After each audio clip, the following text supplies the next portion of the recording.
видео это очень опасное. Ни в коем случае не повторяйте у себя дома. Это строительные вот патроны.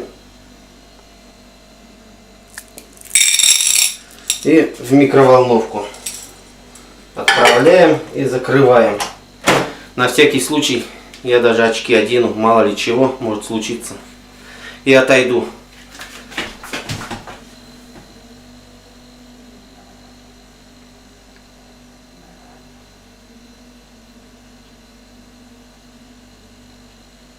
Не, ну так и знал, что ничего не случится, все нормально, обошлось.